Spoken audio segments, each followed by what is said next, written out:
मी जिल्हा प्रमुख मला सांगणं गरजेचं आहे. गेल्या 5 वर्षाखाली तुमच्या इकडून 1400 का 1600च्या लीडनं पडला म्हणजे त्याच्या तोंडाने पडला. तुम्ही कोणी पाडलं नाही. शिवसेना पहिलं कधी काम करते हे तुम्हाला माहित आहे.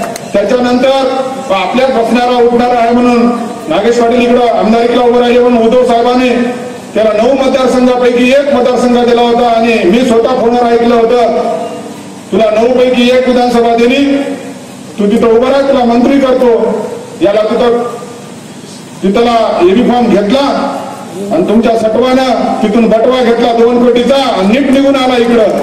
त्याच्यामुळं आमची हातांगत गेल्या 5 वर्षाखाली झाली. आज तुमची व्हाली. गेल्या 5 वर्षाखाली आम्हाला मग ऐन टायमाला कोणीतरी उमेदवार उभा करावा लागला, त्याचा प्रचार करावा लागला. त्याच्यानंतर त्याने पहिले बी काँग्रेसमध्ये काम करीत होता.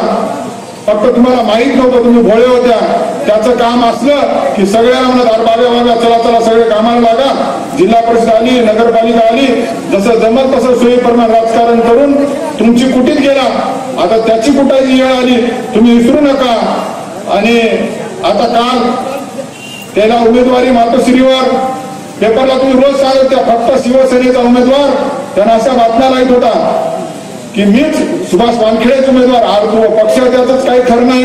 मला फोन लावायचे जिल्हा प्रमुख म्हणून, आमदाराला फोन लावत असतील मला माहित नव्हतं. मला फोन करायचे, अरे बाबा तुम्ही पक्षाचे प्रमुख आहात आणि आमच्या वानखेडेचा प्रवेश काय आणि मातोश्रीच्या दरोजाला थांबू देणारे तर प्रवेश कुठला आला.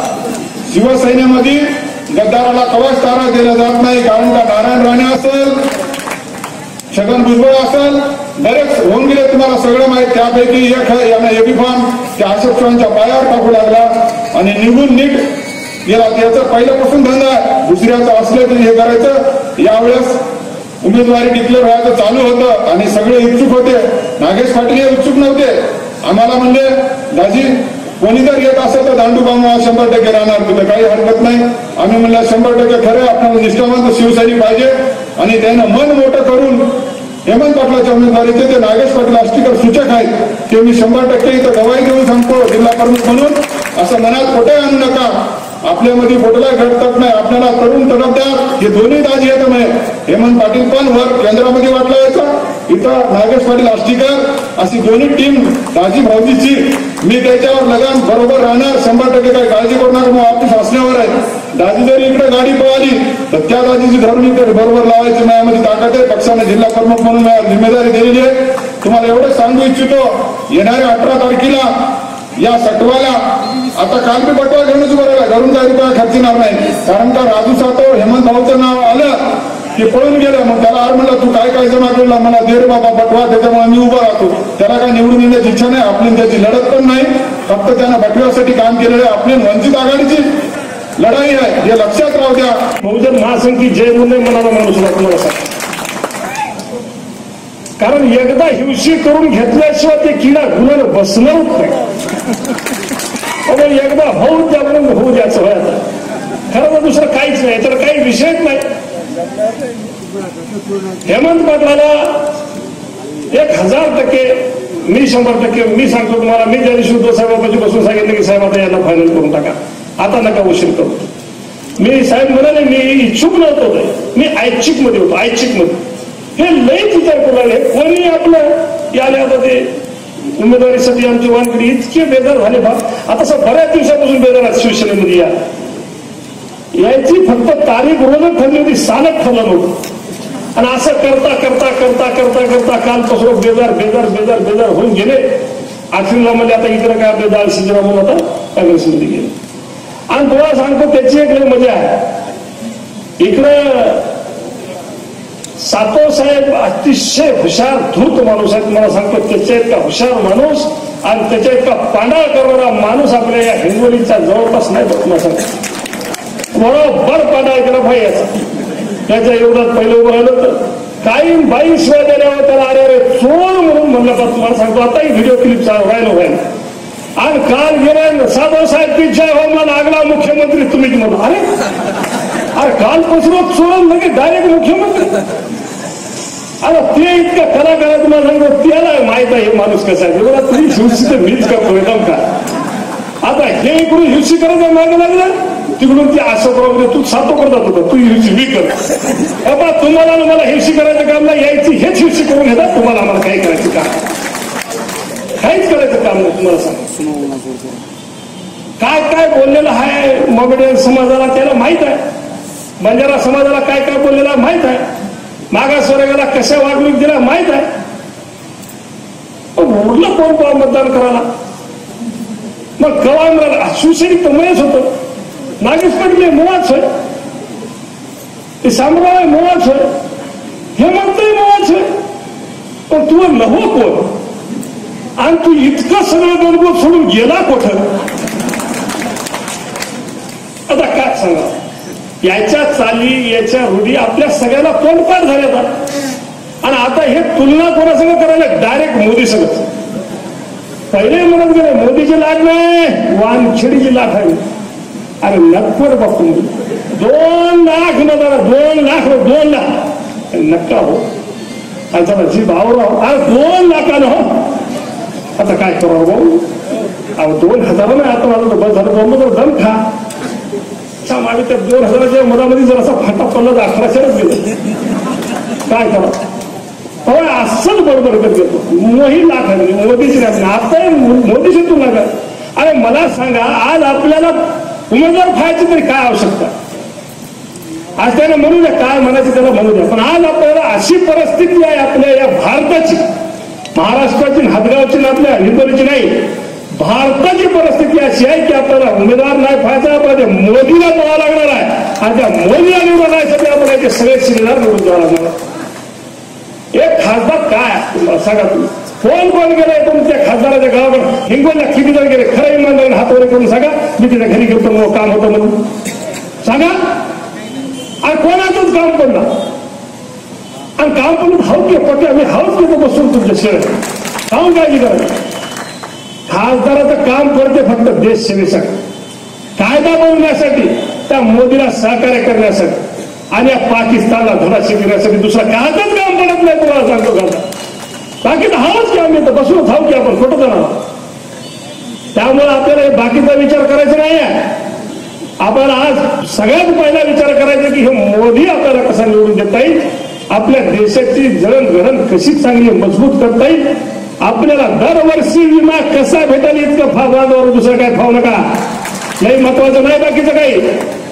आणि हे तर कोण्याच कामाला पडायचं नव्हतं तुमचं.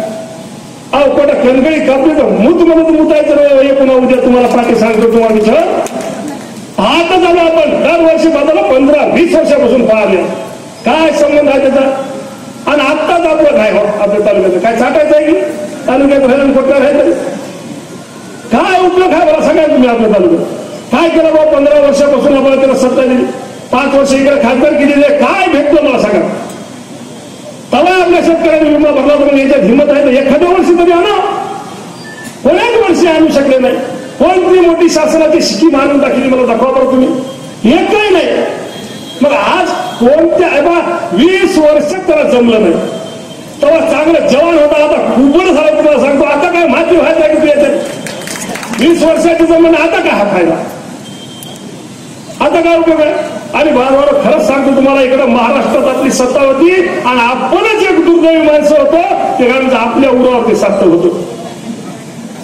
नाही तर अजून 2-4 कामं आपले आगावचे लागायचे. आज सांगतो फेसाला तोडाला तुम्हाला सांगतो त्या दिल्लीला जाऊन आपली काही ओळख नाही, पळख नाही, एक गाणचा खासदार नाही. आपण जाऊन चालू हात धरून द्यायला देतो. मग आपला हक्काचा माणूस आपण मागच्या वेळेस याच्या कोणाला कमी याच्या कर्माने गेलो, पण गेलाच ना. आपलं तर दुर्दैव झालं. यावेळेस असं दुर्दैव घडू नये त्यासाठी आपण सतर्क राहणं गरजेचं आहे. आणि कोणत्याही परिस्थितीत हिंगोलीची जागा ही शिवसेनेची जागा आहे. आपलं हे बालेकिल्ला आहे.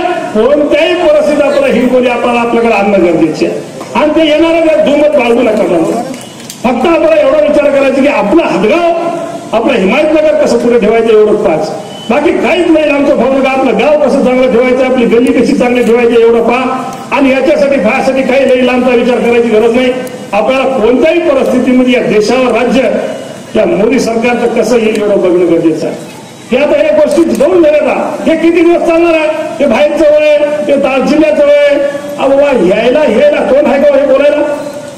आज मी जेव्हा पक्षात प्रवेश केला, मी तालुका प्रमुख म्हणून काम केलं तर मला संधी मिळाली. हेमंत भाऊ जिल्हा अध्यक्ष होता या नांदेड जिल्ह्याचा. आज 20 वर्षापासून त्या माणसाने जिल्हा अध्यक्ष म्हणून घोषित दर वेळेस हात घालून हिमायतनगर त्याच्याच कडा मग कशाचा बाहेरचा बा आणि या काँग्रेसवाल्याला सांगावं का आपल्याला रोज भाषणात एकच कुठायला येतं हेमंत पाटील बाहेरचा होय जिल्ह्यातला नाव हिंगोली लोकसभेचा नाव तिथं नाव आहे तिथं यायला नैतिकतेचा अधिकार आहे का यायला म्हणायचा शंकरराव चव्हाण कुठला होय शंकरराव चव्हाण पैठणचा होय अरे त्याला आपण मुख्यमंत्री बनवू शकतो आपल्या नांदेड जिल्ह्यातून आपला हेमंत पाटील आपलाच होय येतानाच होय त्या जन्मभूमीचा होय हे काहीतरी फूस लावून द्यायचा कार्यक्रम असते तेवढे फूस लावून सोडून द्यायचे आणि आपल्या इकडे कार्यक्रम चालू द्यायचे तसं या फुसाला तुम्ही बळी पडू नका यायला तर पुन्हा अशोक चव्हाण या कोकणातून आले त्या सावंतला त्याला पालकमंत्री केलं गुलाम नबी आझाद काश्मीरला येता गेला आपला तर घरचाच माणूस सुशिक्षित माणूस आहे उच्च शिक्षित आहे आणि चांगला चॅप्टर आहे तुम्हाला सांगतो या सगळ्याला पूर्ण इतका चॅप्टर तुम्हाला आमच्यातला सगळ्याच्या म्हणजे आम्ही त्याला गिरदावर म्हणत असतो ताई आमच्यापैकी आमची सगळी कंपनी आमदार मंडळी याला गिरदावर म्हणतो हे गिरदावर याच्यासाठी की सगळ्यामध्ये जर असं म्हणजे लग्या गाई ते काय म्हणतात त्या गाईमध्ये लग्न किसान म्हणल्यासारखं आमच्यापैकी सगळ्यामध्ये हुशार चॅप्टर यायला तर 100 इकडे तुम्हाला आणि याचं काय झालं आता या वारखेडचं हे पहिले सगळे जिल्हा प्रमुख होते त्याच्या संगत राहायचे बऱ्याचशा गोष्टी आता तुम्हाला आपल्याला सभा होणार साहेब होते हे सांगतील आपला कडू अनुभव काय काय मजबुरी झाली त्याची कशी कशी होती कसा नाक दाबून त्याचा मार होता सगळं सांगतील ते पुढे पण परेशानी यायची अशी झाली की याचे काय काय चाली आता त्याला सगळ्या चांगल्या खबर हे काय काय करते खोटं चोर पंक्चर होते कसं करते त्याला सगळी गरीबच माहित आहे त्याच्यामुळे याच्या पुढे काही याची काय सूचना झाली आणि याला वाटत त्याच्या मायला कोठून आलं हे माणसं कसं काय बोललं पण तुम्हाला सांगतो याच्यामध्ये आम्ही इच्छुक होता जे विषय होता की नाही इच्छुक म्हणून नव्हतं साहेब मी तुम्हाला 10 म्हणून तुम्ही घरी आल्याच्या नंतर कसं आहे लोकांमध्ये गैरसमज नको मी इच्छुक नव्हतो पण जेव्हा हे आपल्या पक्षातून लागले आडवा दाखल टाकायचा मी दाखल टाकला होता की बाबा मी बी हवं याची काही गरज नाही पण तुम्हाला खरंच सांगतो माझी मना भावातून कधीच इच्छा नव्हती खासदारकी लढवायची कारण खासदारकी जर लढली असती लढवायची असली असती तर मी या एक इथं आमदार होतो रनिंग आमदार होतो माझ्याशिवाय कोणाला तिकीट भेटत नव्हतं पण हे विषयच नव्हता मला त्याच्यातला अजिबात रस नव्हता मी माझ्या तालुक्यात खुश आहो काय तुम्हाला काय अडचण आहे का बघ काय मी अडचण आली का कुठं आपण दरवर्षी विमान झालो मरणाचे रोडा करायला सगळ्या दादा काका मामा बरोबर याच्यापेक्षा तर काय दुसरं करू शकत नाही बा काय अडचण आहे का मग खुश आहो ना जाऊ दे काय गरज आहे जर अशी मेहनत आगावची घ्या लागून घेऊन पहा तुमच्या सगळ्याच्या आशीर्वादावर तुमची सगळ्याची पाठिंबा आहे असं गृहीत धरून हेमंत पाटलाला आम्ही या हिंगोली लोकसभेचा लास्ट फायनल करताना त्या दिवशी मी उद्धव साहेबांना सांगितलं की साहेब तुम्ही यांना आता बिनधास्त तिकीट देऊन टाका आज याच्याजवळ बी फॉर्म देऊन टाका आम्ही याला निवडून आणायचा 100% तुम्हाला शब्द देतो असं आपण मी बोलून हे आपल्याला इथं आपण त्यांना उमेदवारी दिलेली आहे मला खाली पाहायचं काम करू देऊ नका तुम्हाला सगळ्यांना विनंती आहे अतिशय विचारपूर्वक मतदान करण्याची गरज आहे इथं जर आपण चुकलो बांधवानो इथं जर आपण चुकलो तर आपल्यासारखा करंडा माणूस आपणच आपल्यासारखा तुम्हाला सांगतो आपण जर एवढ्या चांगल्या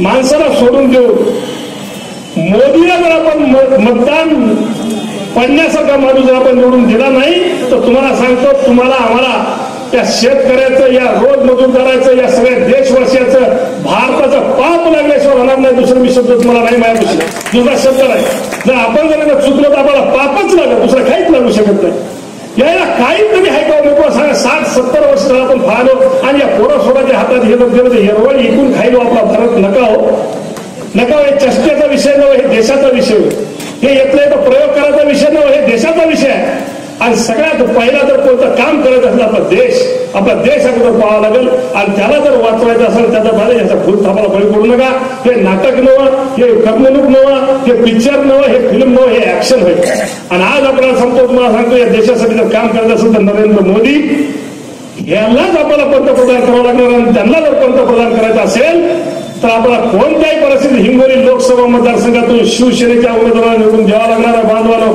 त्याच्याशिवाय दुसरा पर्याय आपल्याजवळ नाही आपल्या सगळ्यांना पुन्हा एकदा विनंती करतो येणाऱ्या 18 तारखेला न विसरता कोणी आजूबाजूच्या आपले प्रत्येकाला मतदाराला घेऊन जाऊन शिवसेनेचा. पण आपल्याच पायात खूप असलेला काटा असल्यावर माणसाने दाद मागायची कुणाला. काटा बरेचदा खूपच होता, त्याची सर सतत जाणवत होती, पण तो काटा राहून आता त्याचं कुरूप झालं. या कुरूपाचं ऑपरेशन करावं लागतं. साधी मलमपट्टी केल्याने जमत नाही, थेट ऑपरेशन करून काढून टाकावं लागतंय. त्याच्याशिवाय आपलं दुखणं बरं होत नाही मांडवांनो. आणि या निवडणुकीच्या निमित्ताने आम्हाला ते ऑपरेशन करायची गरज आहे. ऑपरेशनला कोणताही तज्ञ डॉक्टर लागत नाही. तुमच्यासारखा समाजाचा जाणकार तज्ञ डॉक्टर एक फक्त धनुष्यबाणासमोरचं बटन दाबायचं, ऑपरेशन करून दुखणं हद्दपार. फक्त गरज स्वतःच्या बुद्धीच्या वापराची. निश्चित भावनिक आवाहन केले जातात. आमच्या जवळ साहेबांनी या ठिकाणी पोटतिडकीने सांगितलं कशा पद्धतीने शिवसैनिकांना वागणूक दिली, कशा पद्धतीने सर्वसामान्य लोकांच्या सोबत उद्धटपणाने वागलं गेलं. हे पोटचं कळीचं अंतरीचं दुखणं होतं. इतके दिवस आपलाच माणूस म्हणून तोंड दाबून बुक्यांचा मार प्रत्येकाने सहन केला. पण जेव्हा कुकरची शिट्टी जशी मोकळी होते तशी आता सगळी वाफ मोकळी झाली आहे आणि एकेकाच्या मनातली खतखत बाहेर यायला लागलेली आहे. हे सगळं मनातलं दुखणं मांडत असताना, बोलत असताना निश्चितपणे आपल्यातला माणूस म्हणून आपण यांना मोठं केलं. तळागाळातल्या माणसाला शिवसेनेनी आणि वंदनीय बाळासाहेब ठाकरेंनी रस्त्यावरच्या माणसाला उचलून त्या ठिकाणी संसदेत नेऊन ठेवलं, राज्यसभेत नेऊन ठेवलं, विधानसभेत नेऊन ठेवलं. केवळ आपला विरोधक उमेदवाराबद्दल मी बोलत नाहीये. असे अनेक उदाहरणं या महाराष्ट्रात आहेत ज्यांना वंदनीय बाळासाहेबांनी आणि तुम्ही शिवसैनिकांनी रस्त्यावरचा रंग असलेल्या माणसाला राजा केलेला आहे. आपला विरोधक उमेदवार असू द्या, हेमंत पाटील साहेब असू द्या, त्या ठिकाणी चंद्रकांत खैरे असतील, गुलाबरावजी पाटील साहेब असतील, अशी अनेक उदाहरणं आहेत जी तळागाळातली, खेड्यातली, तांडीवाड्यातली माणसं आज एक राज्याचा मुकुट पाहिरून सगळीकडे फिरतात आहे. हे ज्या शिवसेनेने केलं त्या शिवसेनेला गद्दार म्हणायचं, त्या शिवसेनेने माझ्यावरती अन्याय केला म्हणून ओरडा करायचा. 3 आमदार केलं ही चूक झाली, एकदा खासदार करायची संधी दिली ती चूक झाली. निश्चित साहेब यांच्यावर शिवसेनेने अन्याय केला. हो, आपण यांचं कॅलिबर, यांची लायकी ओळखली नाही. साहेब यांना आमदार करण्यापेक्षा, खासदार करण्यापेक्षा डायरेक्ट पंतप्रधान करायला पाहिजे होतं. पंतप्रधान केलं असतं तर कदाचित यांना वाटलं असतं शिवसेनेने आपल्याला न्याय दिला. ज्या माणसाची काहीही पत नव्हती त्या माणसानं आपण साहेब केलं. इतिहास बद्दल बोलत नाही, शिवसेनेच्या प्रत्येक माणसाबद्दल मी अत्यंत सावधानतेने आणि अत्यंत सजगतेने बोलतेय. इतकं सगळं तुमच्या आमच्या पदरात टाकणाऱ्या शिवसेनेला शिव्या द्यायसाठी जीभ थरथरत कशी नाही याचं मला आश्चर्य वाटतं. आणि म्हणून आजपर्यंत मला वाटतं की आपल्यासोबत राहणारा, आपलाच वाटणारा टायगर जिंदा आहे म्हणे. आता आपल्यापर्यंत होता तोपर्यंत वाघाच्या डरक्या चालून गेल्या. ही शिवसेनेची मोदी साहेबांची लाट आली, यांचं काही जमलं नाही आणि यांच्या टायगरची झूल उडून घेऊन आपलं बेडूक दिसलंय. रंग बदलणारा सरडा तरी बरा असतो, किमान जसं रूप येतो तसा तरी रंग बदलते. हे आता काय होते नंतर काय होते मी सांगायची गरज नाही. या मंडळीनं साहेबांनी सांगितलं काँग्रेसची उमेदवारी त्यांच्या पदरात पडली. शिवसेनेच्या मातोश्रीच्या खेड्या त्या ठिकाणी बांधल्या गेल्या.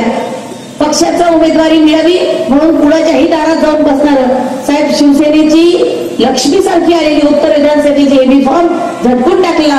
समोर आलेल्या भरल्या लक्ष्मीला ताट मारून त्या ठिकाणी बीजेपीच्या दारात गेले. बीजेपीच्या दारात गेले तेव्हा काही वाटलं नाही. आपला समविचारी पक्ष होता. लेकरू मायच्या पदरात राहिलं काय, मावशीच्या दारात राहिलं काय, आम्हाला तेव्हा वाईट वाटलं नाही. पण तिथेही जमलं नाही. युतीच्या धर्मानुसार हिंगोली लोकसभेची तिकीट हे शिवसेनेला मिळाल्याबरोबर मातोश्रीच्या चक्रा सुरू झाल्या. आपणच सांगितलं साहेब मातोश्रीला त्यांनी दरवाजा बंद केला.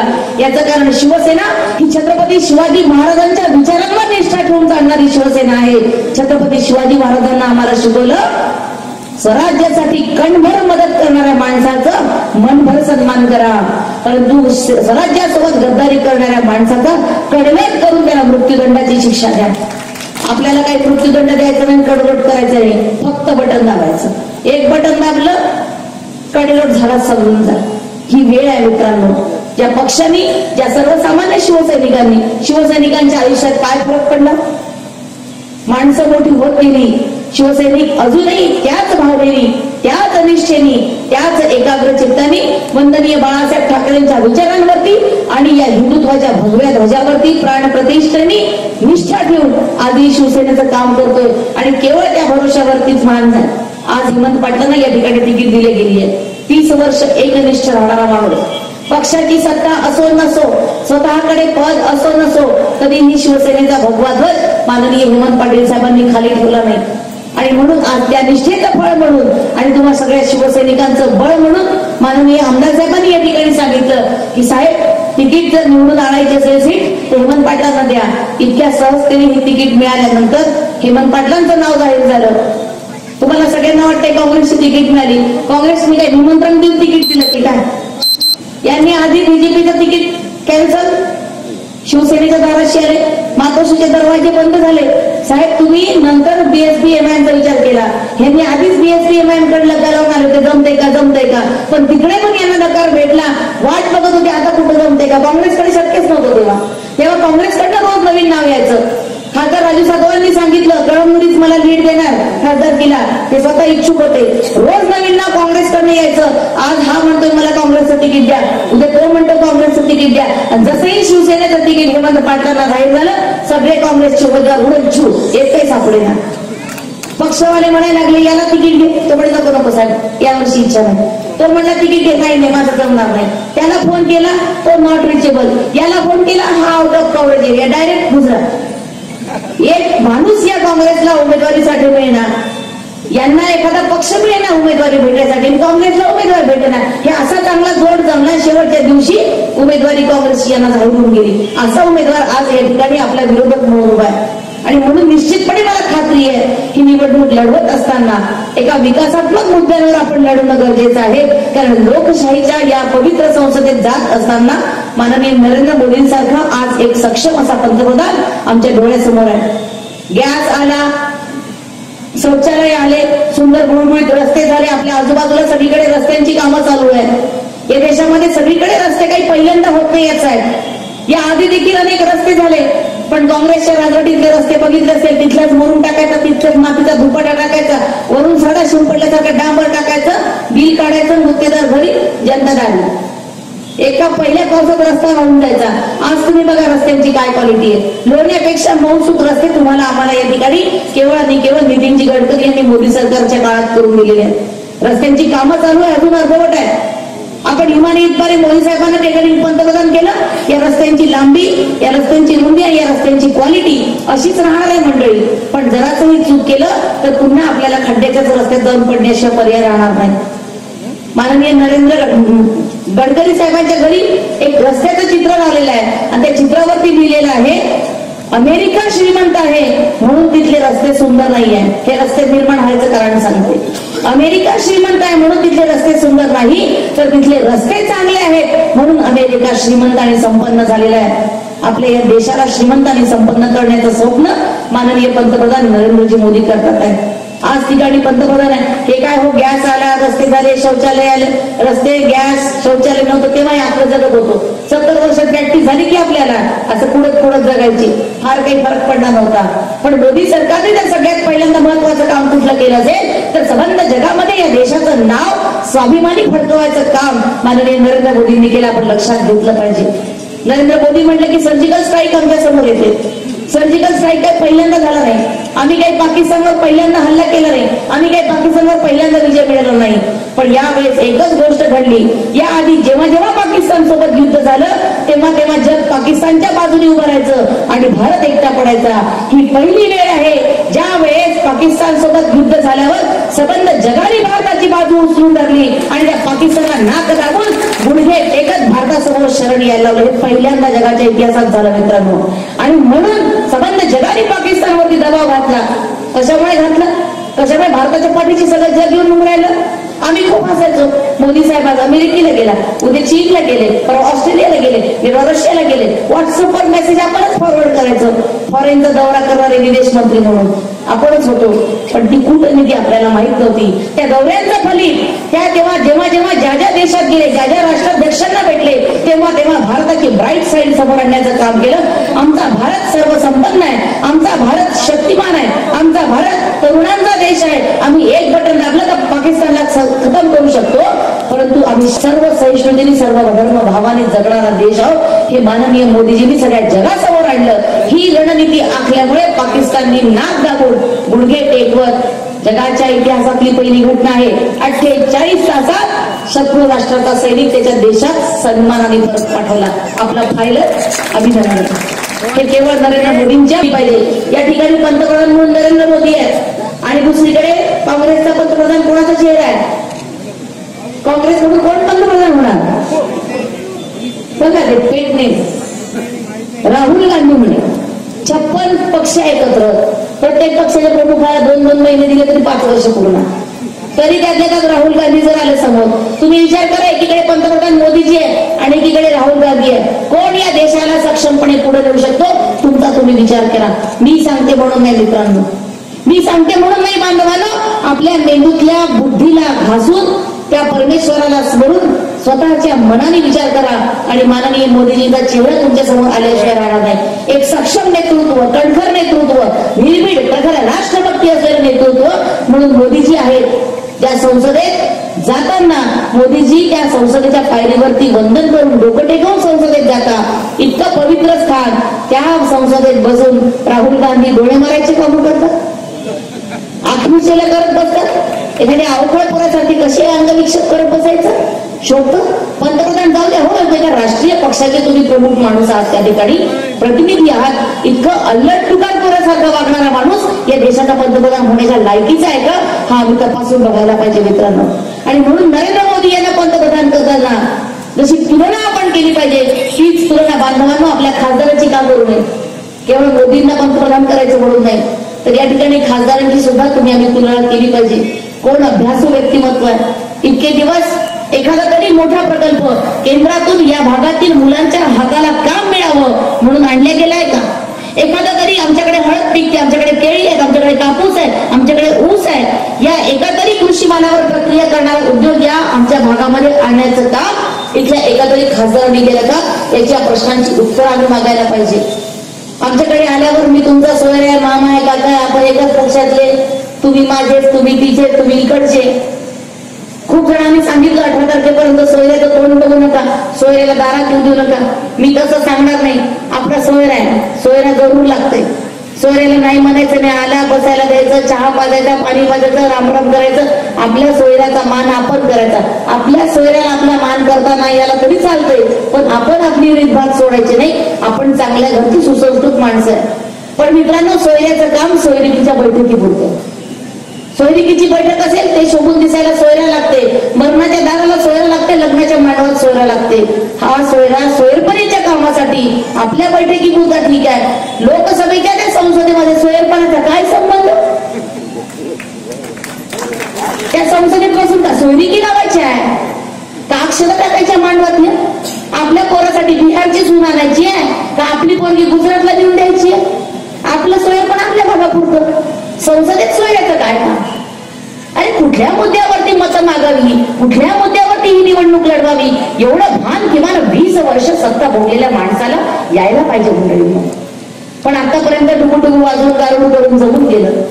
आता इतकं सोपं राहिलं नाही. ही जनता हुशार झाली आहे. कारण इतक्या माणूस एक वेळा बनवू शकते, 2 वेळा बनवू शकते, तिसऱ्यांदा एखाद्या वेळेस घुडून जाते, पण नेहमी जनता मूर्ख बनू शकत नाही.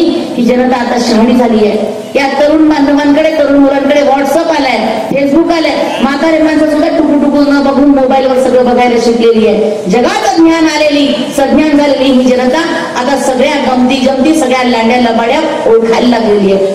आणि म्हणून केवळ मी सांगते म्हणून नव्हे, तर केवळ सत्तेच्या माणसांनी, सत्तेच्या ठिकाणी आम्हाला एक चांगला माणूस बसवायचा आहे. म्हणून सत्य काय आहे, काय खरं आहे, काय खोटं आहे, मी आता या ठिकाणी सांगितलं. आता या ठिकाणी बोलताना सांगितलं की ताईंनी सांगितलं माननीय हेमंत पाटलांचा जन्म हा येळगावला झालेला आहे. त्या कळमनुरीच्या परिसरात लहानपण गेलेला माणूस, हिंगोलीला पहिलं बीज त्यांच्यातल्या नेतृत्व गणाचं हिंगोलीच्या हॉस्टेलला झालेलं आहे. हिंगोलीच्या भारतीय विद्यापीठात शिकताना हॉस्टेलला विद्यार्थ्यांना निकृष्ट दर्जाचं जेवण दिलं म्हणून एसडीएम कडे जाऊन त्या अन्न त्या एसडीएम ला खायला लावणारा 9वीतला हा पोरगा हेमंत पाटील आज तुमच्याकडे खासदार होण्यासाठी झालेला आहे. उलट मला तर साहेब नांदेडकरांचे आभार मानावं वाटतात. नांदेडकरांनी कधीच प्रश्न विचारला नाही हे पोरग कुठे जन्माला आला काय आलं. हिंगोलीच्या पोराला नांदेडकरांनी आमदार केले आणि आपलंच लेकरू आपल्याकडे जन्मभूमीच्या पांग फेडायसाठी, या मायभूमीची सेवा करायसाठी येत आहे, तर आम्ही प्रश्न विचारायचा नतभ्रष्टपणे करतो. खरं तर या प्रश्नांचा या लोकसभेच्या निवडणुकीशी काही एक संबंध नाही. पण केलेल्या आरोपांचं निरसन करणं एक कार्यकर्ते म्हणून माझं काम आहे. म्हणून मी केवळ हा खुलासा दिलाय पण मी सांगते म्हणून विश्वास ठेवायचा नाही. नीट उठायचं, येळगावला जायचं, तुकामाईचं दर्शन घ्यायचं, सहज गावात विचारून घ्यायचं. शेवटे पोरं सुद्धा सांगतील तुम्हाला. नीट उठायचं, भारतीय विद्या मंदिरात जाऊन यायचं, तिथलं निर्गम उतारा बघून यायचं. तुम्हाला त्या ठिकाणी हेमंत श्रीराम पाटील नाव सापडल्याशिवाय राहणार नाही. कारण आपण तुकोबारायाचे पायी, तुकोबारायांनी आम्हाला शिकवलं, सत्य असत्यसी मन केले ग्वाही, नाही मानियले बहुमता. सगळं जन्मत जरी सांगत असेल मित्रांनो, तर कमी पडताळून बघितलं पाहिजे. काय खरं आहे, काय खोटं आहे, समोरचा माणूस किती खरा बोलतोय आणि समोरचा माणूस किती खोटा बोलतोय हे आम्ही तपासून बघितलं पाहिजे. त्या कसोट्यांवरती आम्ही घासून आमच्या बुद्धीचा वापर करून अत्यंत सजगपणे, अत्यंत गांभीर्याने आम्ही या निवडणुकांकडे बघितलं पाहिजे. ही काय ग्रामपंचायतची निवडणूक नाहीये. ग्रामपंचायतीला 95% निवडणूक मतदान होतं आणि लोकसभेला 55%. इतक्या कमी टक्केवारीचं निवडणूक, याचा अर्थ आम्ही अजूनही या लोकसभेबद्दल गांभीर्याने विचार करत नाहीये. देशाची ध्येय धोरणं, हे कृषीविषयक माल असू दे, तरुणांचे प्रश्न असू दे, अनेक गोष्टींचे ध्येय धोरणं या संसदेत ठरत असतात. म्हणून आपल्या समस्यांची जाणीव असणारा, आपल्याबद्दल कळवळा असणारा माणूस आज आपल्याला त्या ठिकाणी पाठवायचा आहे. मला आता या ठिकाणी चिठ्ठी आली, गोदावरी बँकेबद्दल बोला. गोदावरी बँकेबद्दल मी बोलण्यापेक्षा जग बोलते, महाराष्ट्र शासन बोलते, भारताचं शासन बोलते. मला अभिमानाने सांगायला आवडेल साहेब, कालचा आमचा 31 मार्चचा ताळेबंद झाला आणि या ताळेबंदानंतर भारत शासनाचा नॅशनल अवॉर्ड गोदावरी बँकेला जाहीर झालेला आहे. एवढ्या एका याच्यातच आमच्या कामाची पारदर्शकता दिसते. लोकांना काय आहे, उचली जीभ लावली टाळ्याला. बोलायचं म्हटलं तर मला पण सगळ्यांची उमेदवारी खूप काढ देतात. बुडवलेल्या बँकेचे संचालक राहणाऱ्या माणसांनी माझ्या बँकेबद्दल बोलायची हिंमत करू नये आणि बोलायचंच असेल तर माझ्या समोरासमोर बोलावं. गोरगरीब तरुणांना रोजगार देणारा कुठल्याही माझ्या शाखेत जाऊन बघा. आज वसमतला शाखा आहे, किनवटला शाखा आहे, महागावला आहे, उमरखेडला आहे. 4 वर्षापूर्वी शाखा काढली होती, जेव्हा लोकसभेचं स्वप्न सुद्धा आम्ही पाहिलेलं नव्हतं. पण केवळ आर्थिक क्षेत्रात काम करून तळागाळातल्या माणसांना आधार देण्याचं काम करायचं म्हणून गोदावरी अर्बनची आम्ही स्थापना केलेली होती. प्रत्येक शाखेत जाऊन बघा साहेब, तुम्हाला त्या ठिकाणी त्या जागेचाच भूमिपुत्र काम करताना दिसेल. जिथं बँक असेल त्याच भागातल्या माणसांना काम द्यायचा हा आमचा पहिला नियम होता. कारण मुळातच इच्छा आहे की भूमिपुत्रांच्या हातांना काम मिळालं पाहिजे. माझा एकही नातेवाईक आज बँकेत नोकरीवर नाही, हेमंत पाटलांचा एकही नातेवाईक आज बँकेत नोकरीवर नाही. असले लबाड धंदे करायसाठी आम्ही कामं केले असते तर कधीच आम्हाला गाशा गुंडाळून घरी बसावं लागलं होतं. पण एक जनसेवेचा व्रत होतो, एका चळवळीतून एक विचार घेऊन आलेली माणसं होतो आणि तळागाळातील माणसाची पत निर्माण करायसाठी म्हणून आम्ही या आर्थिक संस्थेचा हातभार हातात घेतलेला होता. आणि म्हणून हे काम करत असताना आज खेड्यापाड्यातून जात असताना तब्बल 4,500 माझ्या मायमावल्या या ठिकाणी बसलेल्या आहेत. 4,500 बचत गट म्हणजे 45,000 महिलांना आर्थिक सक्षम करण्याचं काम या गोदावरी अर्बनच्या माध्यमातून आम्ही केलेलं आहे. 45,000 गावकोसातल्या महिला, खेड्यापाड्यातल्या महिला, कोणाचं कुक्कुटपालन असेल, दुग्धपालन असेल, शेळीपालन असेल, शेवया मशीन असेल, पापड मशीन असेल, आटा गिरणी असेल, शिलाई मशीन असेल, साड्यांचे दुकान, भाजीचा रोजगार, बुटाच्या मालिश पासून डोक्याच्या तेलाच्या मालिश पर्यंत प्रत्येक व्यवसायात या गोदावरी अर्बननी सर्वसामान्य माणसांना आर्थिक हातभार द्यायचं काम केलंय. आज तरुणांना पायावर उभं राहणाऱ्या या संस्थेबद्दल जर कोणाला बोलायची हिंमत करत असेल माझ्यासमोर येऊन बोलायला सांगा. प्रश्न विचारायचे असेल तर मला विचारा. हवेत गोळ्या झाडून निवडणुका जिंकता येत नसतात, ते लक्षात घेतलं पाहिजे. हा मुद्दा खरा नव्हता, पण या ठिकाणी माझ्याकडे चिठ्ठी आली आणि असले घाणेरडे आरोप होत असतील तर अध्यक्ष या नात्याने त्याबद्दल बोलणे मी माझं कर्तव्य समजते. आणि म्हणून बांधवांनो, एका तळमळीने काम करणारा हेमंत पाटलांसारखा एक युवक या ठिकाणी या लोकसभेची निवडणूक लढवतोय. इच्छा केवळ एकच आहे की केंद्र शासनाकडे भांडून केंद्रातला एक तरी मोठा प्रोजेक्ट आपल्या भागातल्या या भूमिपुत्रांसाठी आणला पाहिजे, जेणेकरून बेरोजगार तरुणांच्या हाताला काहीतरी काम लागेल.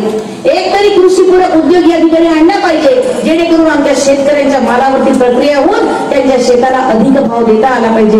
एक तरी महिला सक्षमीकरणाचा कार्यक्रम या लोकसभेच्या रणांगणात या भूमीमध्ये मांडता आला पाहिजे, जेणेकरून महिलांच्या आर्थिक सक्षमीकरणात आमचा हातभार लागेल. सांगता येण्यासारखे मुद्दे बरेच आहेत. आपण बऱ्याच वेळेपासून बसले, सगळ्यांचं ऐकलेलं आहे. कहाणी साठा उत्तराची साठा उत्तरी संपूर्ण करायला काही लागत नाही, पण होत असताना